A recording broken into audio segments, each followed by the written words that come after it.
اور ہے گورنمنٹ کا، تو اس میں ہمیں آپ کیا سجیسٹ کریں گے؟ ہم دیکھیں میں آپ سے گزارش کروں گا، ہمارے پاس جب ہم کہتے ہیں نا 36,000 اسکول ہیں، تو 36,000 کوئی عالیشان اسکول نہیں ہے جس کے اندر 50 20 25 کمرے ہوں.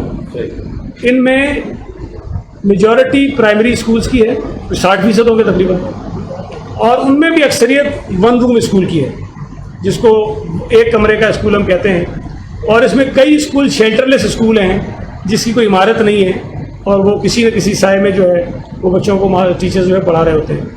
تو یہ ایک بہت بڑا چیلنج ہے. ظاہر ہے کہ جہاں کمرہ ہی ایک ہو، جہاں ساری جماعتیں ایک ہی کمرے میں پڑھتے ہوں، جہاں پہ ٹیچر بھی ایک ہو، تو وہاں تو اس کو اس طرح سے نافذ کرنا بہت مشکل ہے، کوئی چیلنج ہے. لیکن اس کا مطلب یہ نہیں ہے کہ جہاں یہ چیزیں ہو سکتی ہیں، جہاں بچوں کی تعداد بہت زیادہ ہے، اس اسکول میں بچے بھی بہت کم ہوتے ہیں. لیکن جہاں بڑے اسکولز ہیں، جہاں یہ پریکٹیکلی پاسبل ہے کہ ہم کر سکتے ہیں، وہاں ہم ضرور کریں گے. لیکن وہاں بھی جو حد الامکان ممکن ہے کہ سینیٹائزرز ہوں، ماسک ہوں، کوشش کریں کہ بچہ فاصلے پہ بیٹھ جائے، وہ چیزیں کرنے کی کوشش ہم کریں گے. یہ بتائے گا کہ اس وقت جو آپ نے تو کہہ دیا حکومت کا موقف آ گیا کہ کوئی پریشر نہیں ہے، لیکن کچھ پرائیویٹ اسکولوں کا پریشر ہے والدین پر کہ وہ اپنے بچوں کو اسکول لازمی بھیجیں، اور ہم نے یہاں پر SOP ساری جو ہے فالو کروانی ہے بچوں کو. ایک یہ طریقے کیا ایسے اسکولوں کے خلاف کوئی کارروائی ہو سکتی ہے؟ اور دوسرا یہ کہ جو سندھ حکومت نے قانون پاس کیا 2 ماہ کے لیے 20% کم جو ہے وہ فیسیں کی جائیں گی ڈیورنگ کووڈ، تو یہ 2 مہینے اب کیا ختم ہو گیا یا چل رہے ہیں؟ اس کے بارے میں وضاحت کر دیجیے.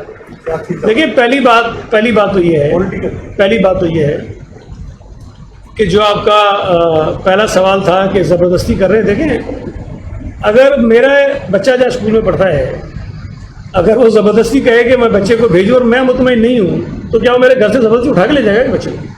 میں مطمئن نہیں، میں نہیں بھیجوں گا. تو یہ تو کوئی بات نہیں ہے کہ بچے والدین نہیں بھیجنا چاہتے ہیں اور اس کو زبردستی کر رہے ہیں. ہم نے کمپلینٹ کے نمبر دیے ہوئے ہیں.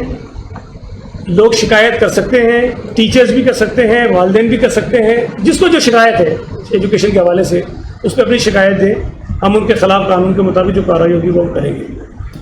دوسرا جو آپ کا سوال تھا، دیکھیں میں تھوڑا آپ کو یاد کرا دیتا ہوں. شروع میں جب اسکول بند ہوئے تو کسی کو نہیں پتا تھا کہ 6-7 مہینے تک بند ہو گئے. تو ہم نے انیشلی 2 مہینے کے لیے اپریل اور مئی کی فیسوں میں 20% رعایت کی بات کی ایک آرڈر ہم نے نکالا.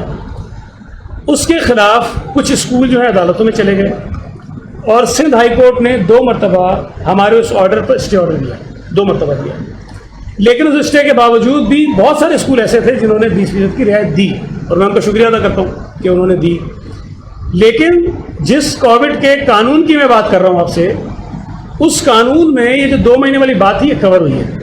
اس میں یہ لکھا ہے کہ ہر تعلیمی ادارہ کووڈ کے دوران 20% کی رعایت دے گا، اور کب تک دے گا یہ لکھا ہوا تھا کہ یہ پرسکرائب کرے گی حکومت، جو ہم نے نہیں کیا ہے. حکومت نے پرسکرائب کرنا تھا، تو وہ 2 مہینے والی بات جو ہے وہ ختم ہو گئی اس کے اندر.